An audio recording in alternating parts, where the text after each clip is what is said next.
అందరికీ బాబా ప్రేమాశిస్సు మెండుగా ఉండాలని కోరుకుంటున్నాను. జై బాబా, అందరికీ జై బాబా. ఇప్పుడు అనౌన్స్మెంట్స్ చేయవలసిన వారందరూ రావాల్సిందిగా కోరుతున్నాను.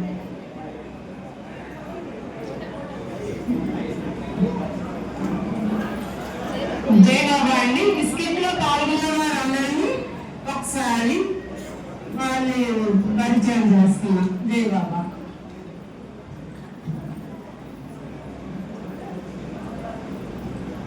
मेरे बाबा की जो तेजा डॉक्टर तेजा तेजा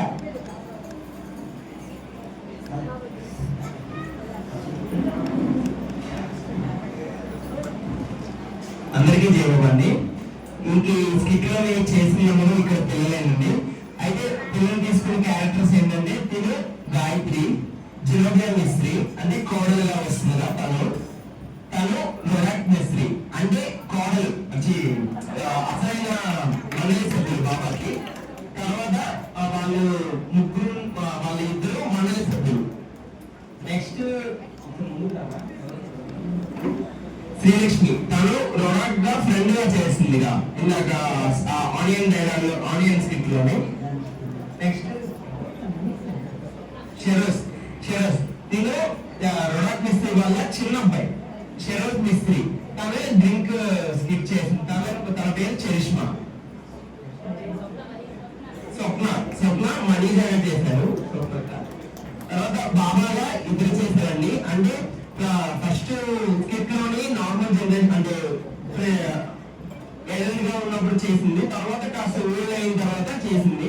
ఫస్ట్ చేసింది ఆర్టిస్ట్ తను నేర్తేజ. తర్వాత చేసింది సంపత్ అలియా మనకు ఫోటో లలితండి వాళ్ళ అబ్బాయి. నెక్స్ట్ తను మండలి సభ్యులు ఫోన్ చేసి చెప్తారు కదా బాబా చెప్పించండి తాంబాలు తయారు చేయండి.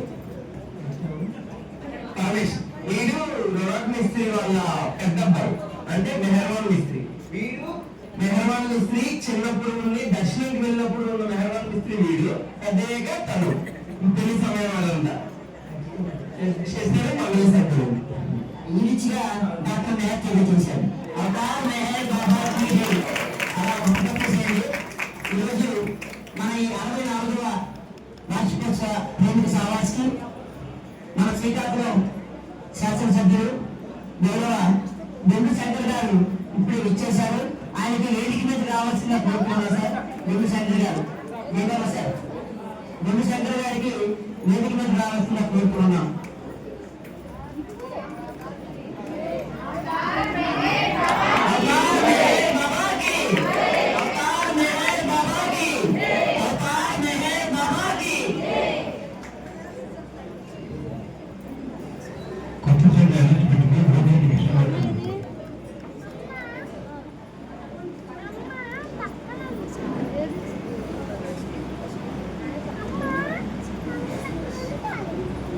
అందరికీ నమస్కారం. బాబా వారి కేంద్రం ఇక్కడ ప్రారంభించి 64 సంవత్సరాలు అంటే చాలా ఎక్కువ ఈజీ కాదు.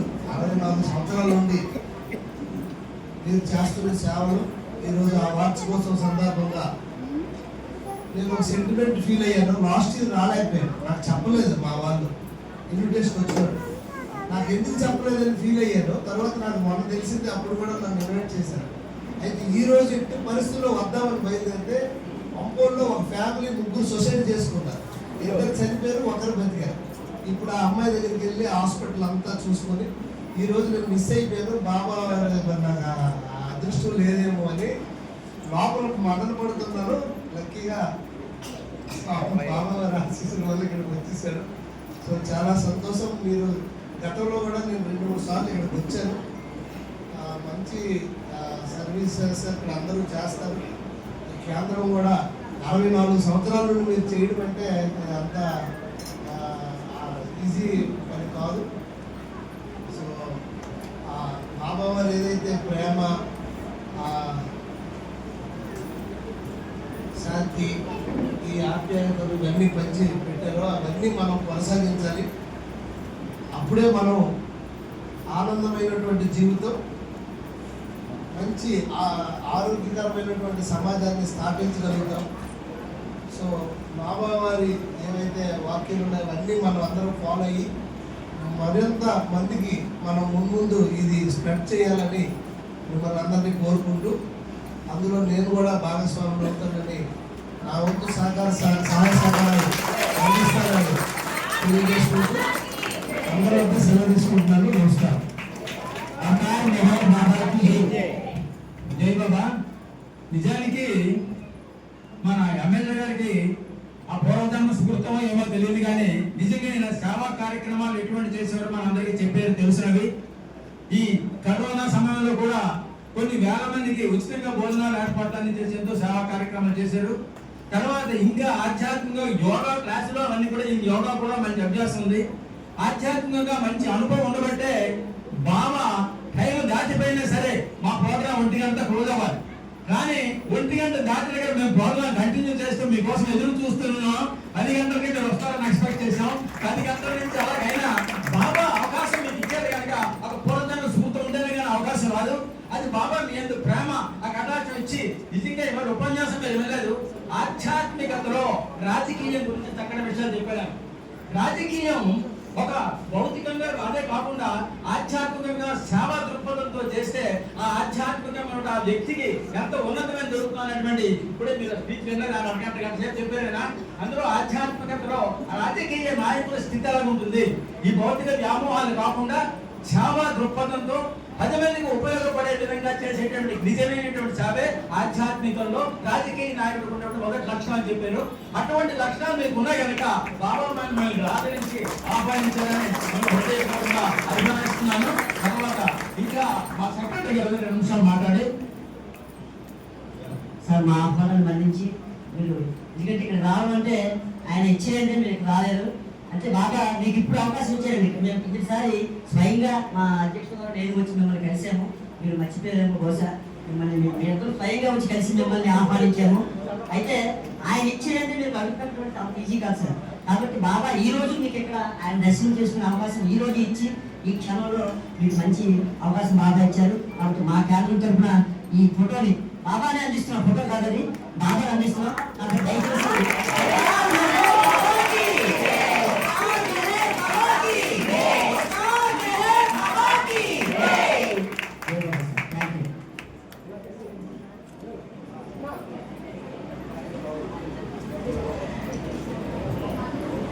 దేవాబా అండి, బాబా నామస్మరణ గురించి చెప్పారు. నిరంతరం నా నామస్మరణ చేయండి, మీరు ఏ కార్యకలాపాల్లో ఉన్నా నా నామస్మరణ నిరంతరం చేయండి. అందుకే రచయితతో ఒక సంకీర్తనలో రాయించాడు. స్మరణే నొక్కటే ప్రేమకు ఆధారం, స్మరించండి అహరహము నెహరు నామం అంటూ నామస్మరణ విశిష్టతను తెలియజెప్పారు. అందుకే బాబా చెప్పారు, రోజు ఒక్కసారైనా నా నామాన్ని స్మరించండి. ఈ అలవాటు అభ్యాసం అయితే మీ తుది గడియలలో నా నామస్మరణ చేసుకునే అవకాశం కలుగుతుంది అని చెప్పారు. అందువల్ల మనం రోజు ఉదయం లేవగానే రాత్రి పడుకున్నప్పుడు, ఉదయం లేపుస్తూనే బాబా నువ్వే కార్యక్రమాలు చేయించదండి, రాత్రి పడుకున్నప్పుడు నేను చేసిన కార్యక్రమాలన్నీ నీకే అర్పిస్తున్నాను తండ్రి అని ఆయనకి సమర్పించుకున్నాను. అవతార్ విజయ్ బాబాకి జై. ఇక్కడికి అనౌన్స్మెంట్స్ చేయడానికి సెంటర్స్ వారు రావాల్సిందిగా కోరుచున్నాను. జై బాబా అండి. అవతార్ విజయ్ బాబాకి జై. ఇంకా వివిధ కేంద్రాల యొక్క వార్షికోత్సవాలు ఉన్నాయి. వాళ్ళందరూ కూడా దయచేసి త్వరగా వచ్చి మీ యొక్క అనౌన్స్మెంట్ కంప్లీట్ చేయాలని కోరుతున్నాను. ఎవరు ఎక్కువ సమయం తీసుకోవచ్చు. 1 నిమిషం అంటే ఎమ్మెల్యే గారు కూర్చున్నారు కాబట్టి మనం నామం చేద్దాం. నామం తర్వాత అనౌన్స్మెంట్ చేసుకుందాం. దయచేసి ఒకసారి మన కించర్ సార్ శ్రీకాకుళం సభ్యులందరూ కూడా మనం నామం చేద్దాం. నామం చేశాక అందులో కూడా శంకర్ గారికి